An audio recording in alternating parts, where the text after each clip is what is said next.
Welcome back to my channel. ये BPSC के द्वारा जो 7th फेज बिहार शिक्षक नियुक्ति परीक्षा का जो आयोजन किया जाना है, इसका नोटिफिकेशन आ गया है। जैसा कि आप लोग स्क्रीन पे देख रहे हैं, बिहार लोक सेवा आयोग के द्वारा ये नोटिफिकेशन दिया गया है। इसमें टोटल सीट जो है वो 1,70,461 सीट है। इसी पे नियुक्ति होनी है। इसमें 1 to 5 के टीचर हैं। उसके बाद माध्यमिक विद्यालय 9 और 10th क्लास के टीचर हैं। उसके बाद +2, 11th और 12 लेवल के टीचर बन पाएंगे।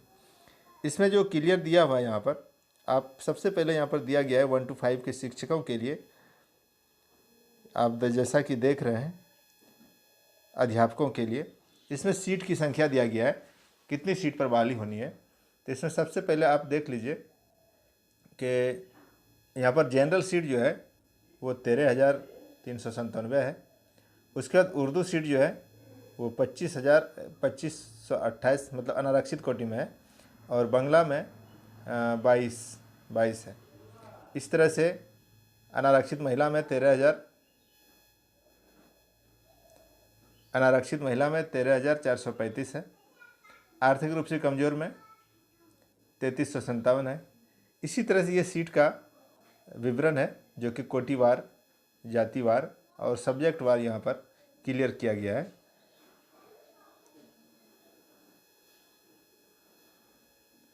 उसके बाद आप लोग देखिए,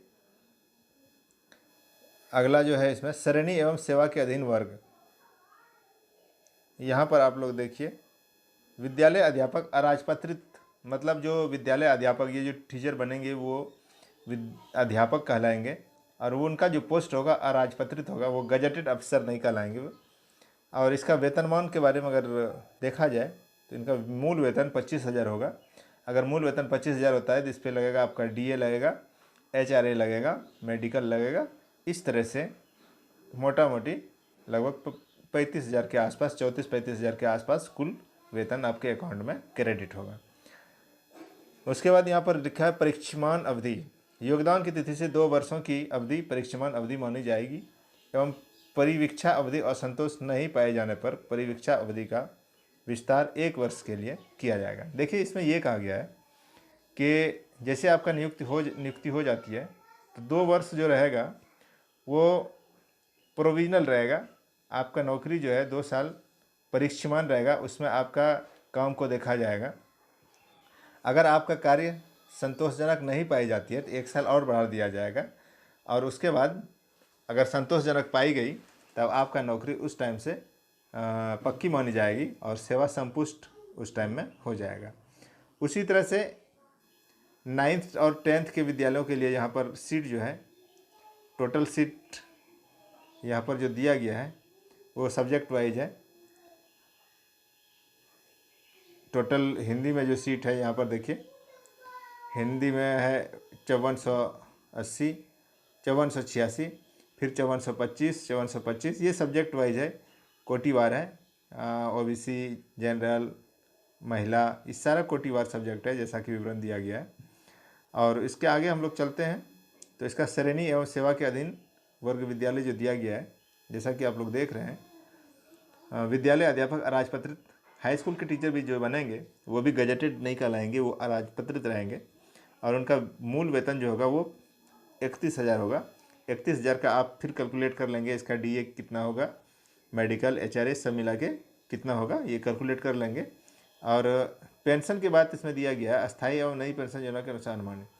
अभी जो पेंशन लागू है नियोजित शिक्षकों पर, वही पेंशन अभी लागू हो जाएगा। अगर इन पे आने वाले समय में हो सकता है ओपीएस पुरानी पेंशन लागू हो जाए तो सभी पे पुरानी पेंशन लागू हो जाएगा। यहाँ पर सीट दिया गया है 11th और 12 के लिए, सभी सब्जेक्ट का है, कोटिवार है। इसको आप लोग देख लीजिए। और जंतु विज्ञान है, वनस्पति विज्ञान है, रसायन, सारा इंटरमीडिएट में जो सब्जेक्ट है वो सारा सब्जेक्ट का यहाँ पर वैकेंसी है, उसकी संख्या है, कितना वैकेंसी है, ये सारा चीज़ इसमें दिया गया है।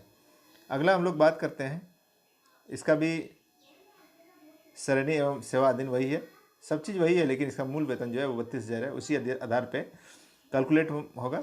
2 वर्षों की परीक्षामान अवधि ये सभी शिक्षकों के लिए, चाहे 1 to 5 हो या हाई स्कूल के लिए हो या फिर +2 स्कूल के लिए, सारा के लिए दो वर्ष परीक्षामान अवधि है।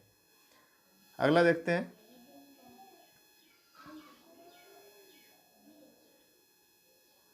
यहाँ पर अर्हता दिया गया है, मतलब क्वालिफिकेशन क्या क्या होना चाहिए वो दिया गया है। सबसे पहले यहाँ पर जो दिया गया है, विज्ञप्ति रिक्तियों की संख्या औपबंधिक है। ये जो रिक्ति दिया गया है ये औपबंधिक है, प्रोविजनल है। इसकी संख्या घट भी सकती है और बढ़ भी सकती है। और यहाँ पर जो दिया गया अर्हता क्वालिफिकेशन क्या क्या होना चाहिए उस पर बात करते हैं हम लोग। सबसे पहले भारत का नागरिक एवं बिहार राज्य का अस्थायी निवासी होना चाहिए। उसके बाद एनसीटीई के द्वारा जो योग्यता निर्धारित किया गया है उसको पालन करना अनिवार्य होगा। यहाँ पर जो विद्यालय अध्यापक मूल कोटि कक्षा 1 से 5 के पद पर नियुक्त हेतु शैक्षणिक एवं शैक्षणिक नियुक्ता, तो यहाँ पर योग्यता के बारे में जो दिया गया है, सबसे पहले इंटरमीडिएट या समकक्ष जो भी है 50% के साथ उत्तीर्ण होना चाहिए। और उसके साथ प्रारंभिक शिक्षा शास्त्र में द्विवर्षीय डिप्लोमा, चाहे वो डीएड कहलाता हो या डीएलएड कहलाता हो या इसको किसी भी नाम से जाना जाता हो या बीटी कहा जाता हो, तो ये मतलब इंटरमीडिएट के साथ बीटी ये होना अनिवार्य है। अगला देखते हैं हम लोग।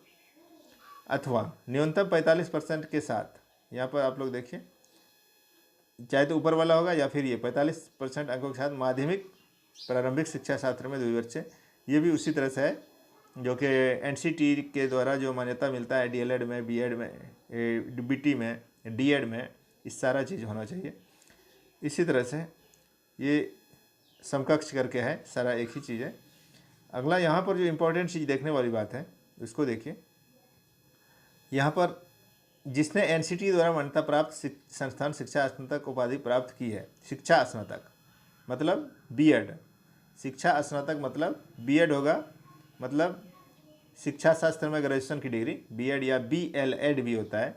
तो शिक्षा शास्त्र में जो होगा अगर वो किया है तो उसे कक्षा 1 से 5 तक पढ़ाने के लिए विद्यालय अध्यापक के रूप में नियुक्त किया जा सकेगा। किंतु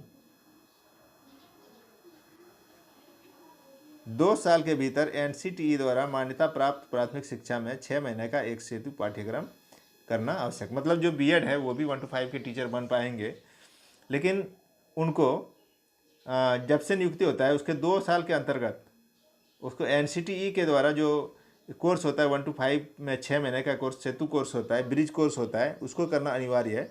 और ये कोर्स जो है सवैतनिक होगा, मतलब इस कोर्स में आपका पैसा नहीं कटेगा, आप कोर्स कीजिए और उसका इस पर पेमेंट भी मिलेगा आपको। सवैतनिक कोर्स आप 6 महीने का इसको आपको करना अनिवार्य होगा। अगला भी वही है, 1 से 5 2 साल के भीतर आपको 6 महीने का कोर्स करना है। यहाँ पर 3 नंबर का जो है 1 से 5 के उर्दू पदों पर बिहार राज्य मदरसा शिक्षा बोर्ड, मतलब 1 से 5 के शिक्षक जो उर्दू सीट पे बनेंगे उसके लिए क्या क्या क्वालिफिकेशन होना चाहिए उसके बारे में बात करेंगे। तो सबसे पहले मदरसा शिक्षा बोर्ड या मौलाना मजहरूल हक अरबी एवं फारसी विश्वविद्यालय पटना द्वारा प्रदत्त मौलवी आलिम अथवा किसी भी मान्यता प्राप्त बोर्ड से उर्दू में इंटरमीडिएट 50% अंकों के साथ अथवा किसी मान्यता प्राप्त विश्वविद्यालय से उर्दू में स्नातक की शैक्षणिक मान्यता योग्यता मान्य होगी। देखिए इसमें कह रहा है कि चाहे तो वो मौलवी पास हो या आलिम पास हो मौलाना मजहरूल हक यूनिवर्सिटी से, या इंटरमीडिएट पास हो, लेकिन इंटरमीडिएट में उसका 100 नंबर का उर्दू रहना अनिवार्य होगा। जिसका 100 नंबर का उर्दू होगा वही उर्दू सीट पे नियुक्त हो पाएंगे। अगला है बंगला के लिए 1 से 5 के लिए बंगला शिक्षकों के पदों पर इंटर में 50% होना चाहिए और बंगला में स्नातक की योग्यता मान्य होगी। 50% इंटरमीडिएट में बंगला मतलब 50% मार्क्स होना चाहिए और बंगला सब्जेक्ट होना चाहिए, और या नहीं तो कोई ग्रेजुएशन है तो बंगला में मतलब ग्रेजुएशन अगर किया है तो वो भी इसमें आ पाएंगे। अगला यहाँ पर देखिए शैक्षिक संस्थानों द्वारा प्रदत्त भाषा विशेष की उपाधि। बहुत सारा ऐसा संस्थान है जो कि किसी भी यूनिवर्सिटी से उसका मान्यता प्राप्त नहीं है, वो ट्रस्ट के माध्यम से सर्टिफिकेट को देते हैं। तो ऐसी स्थिति में तो उसको वो डिग्री जो है वो मान नहीं होगा, वो अप्लाई नहीं कर पाएंगे।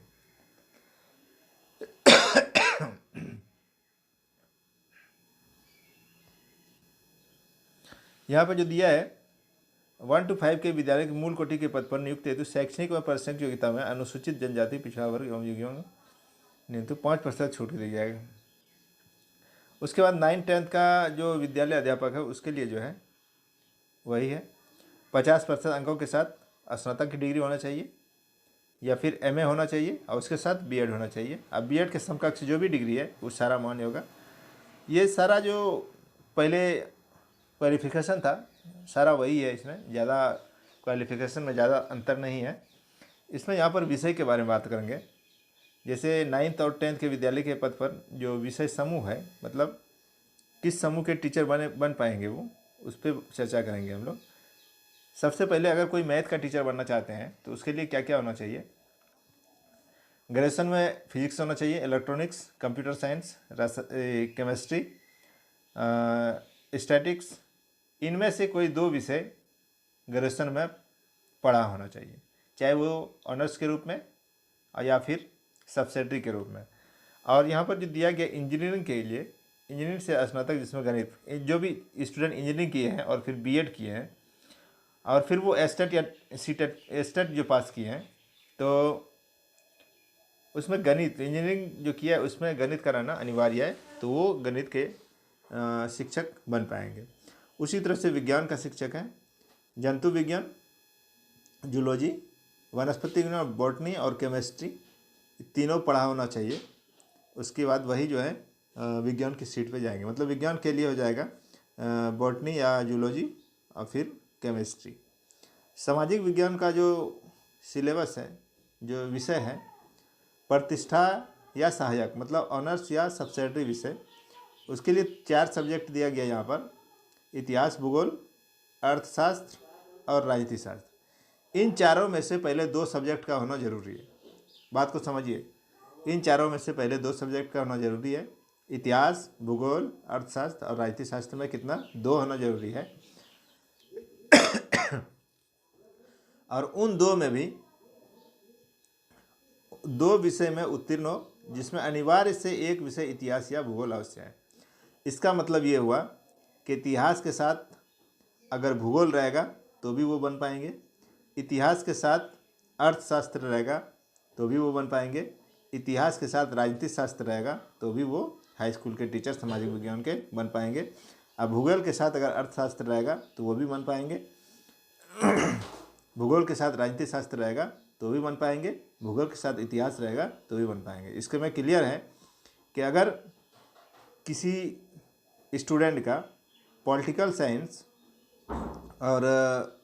साइंस ऑनर्स है और सब्सिडरी में इकोनॉमिक्स है तो सामाजिक विज्ञान के टीचर वो नहीं बन पाएंगे, क्योंकि यहाँ पर साफ स्पष्ट रूप से कहा गया है कि इतिहास और भूगोल में एक सब्जेक्ट होना जरूरी है।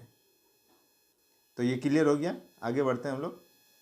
भाषा के विषय में जो तो क्लियर है कि स्नातक स्तर पर भाषा, चाहे अगर हिंदी के टीचर हैं तो स्नातक स्तर पर वो सब्सिडरी या ऑनर्स के रूप में हिंदी सब्जेक्ट पठित हो, उर्दू के लिए तो उर्दू पठित हो, संस्कृत और अंग्रेजी के लिए भी यही नियम लागू है।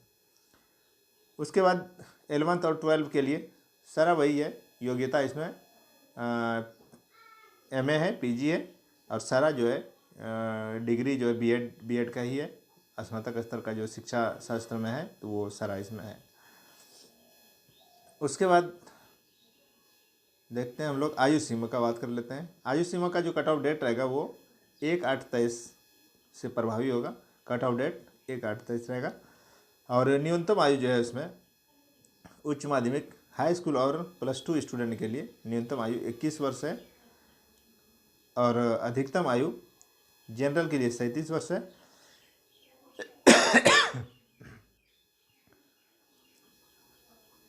महिला के लिए 40 वर्ष है। इसी तरह से ये आयु है। अत्यंत पिछड़ा सबके लिए 40, मतलब 3 साल का इसमें छूट दिया गया।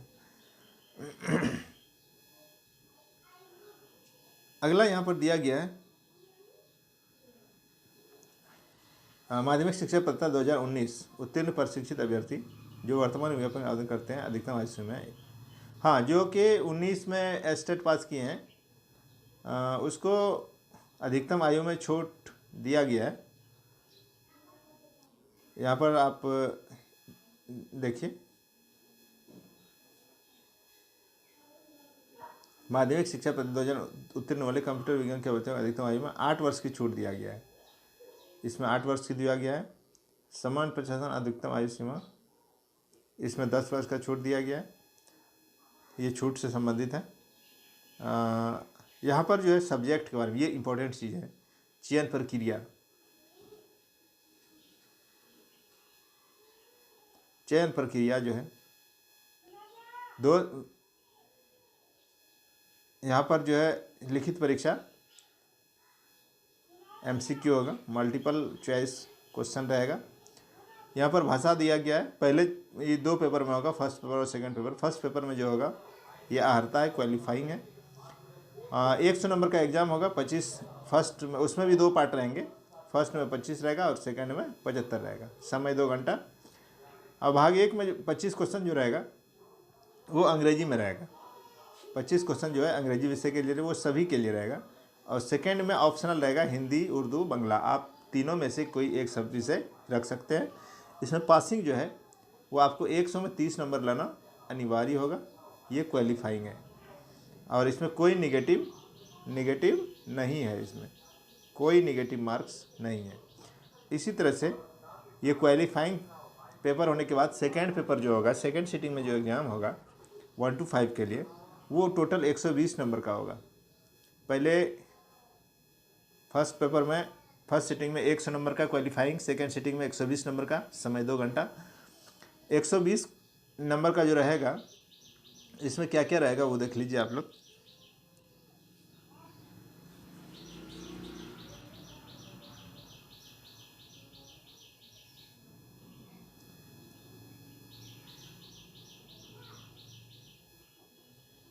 इसमें प्राथमिक गणित, मानसिक क्षमता परीक्षा सामान्य, मतलब इसमें प्राइमरी लेवल का जो मैथ है वो उसका क्वेश्चन रहेगा।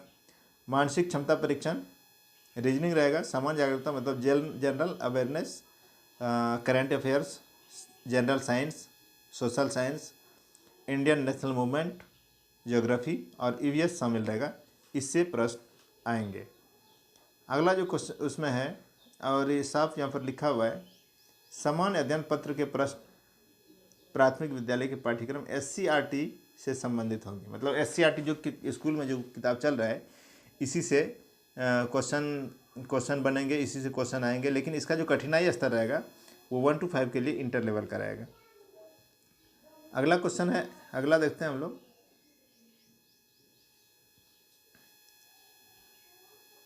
माध्यमिक विद्यालयों के लिए है, भाग 1 एवं 2।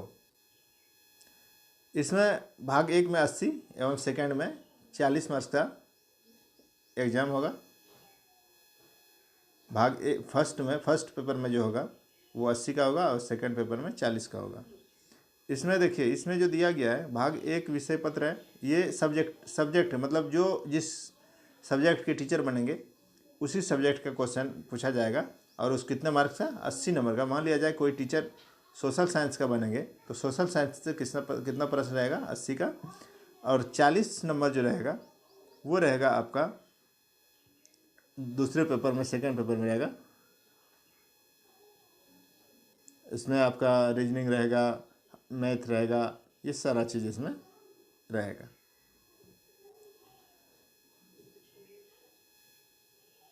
उसके बाद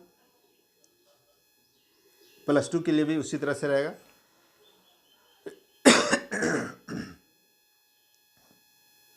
इसी तरह से यहाँ पर जो लिखित परीक्षा होगा, ये जो फाइनल, ये जो एग्ज़ाम होगा BPSC के द्वारा, इसी के आधार पर आपका मेरिट बनेगा। और फिर मेरिट लिस्ट जिला वाइज इसमें हो जाएगा। इसमें जो एक चीज़ जो दिया गया है, कोई भी अभ्यर्थी नियमावली के अंतर्गत अधिकतम 3 बार ही परीक्षा में, इसमें दे रहा है, एक चांस दे दिया है कि आप 3 बार ही चांस आपको मिलेगा, उसके बाद आपको चांस नहीं मिलेगा। मतलब ये पहली बार आपकी जो दीजिएगा, इस बार जो दीजिएगा वो फर्स्ट चांस हुआ, इसके बाद 2 चांस मिलेगा। अगर आपका निकलता है तो ठीक है, नहीं तो उसके बाद आपको चांस नहीं मिलेगा, जैसा कि नियमावली में अंकित है। उसके बाद यहाँ पर कितना % होगा पासिंग, यहाँ देखिए,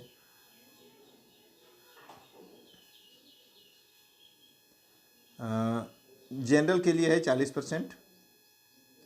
जनरल के लिए 40% मतलब 120 नंबर में आपका 40% कितना हो गया, 48 मार्क्स, 48 नंबर हो गया। उसी तरह से 36.5% अत्यंत पिछड़ा वर्ग के लिए है, पिछड़ा और अत्यंत पिछड़ा के लिए 36.5 है।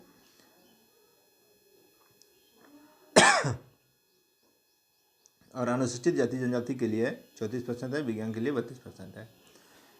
इसी तरह से ये सारा नियमावली है यहाँ पर है। और गला में भी हमको थोड़ा सा खराश आ रहा है, इसलिए बोलने में दिक्कत हो रहा है। ये सारा चीज़ है, आप लोग एक बार इसको ज़रूर से देखिए, ऑनलाइन करने से पहले कंफर्म हो लीजिए।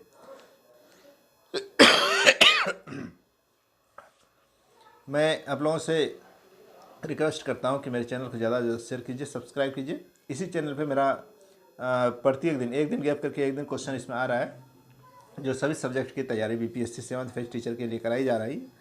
इसको आप लोग ज़रूर देखें। जब तक के लिए आज्ञा दीजिए, धन्यवाद।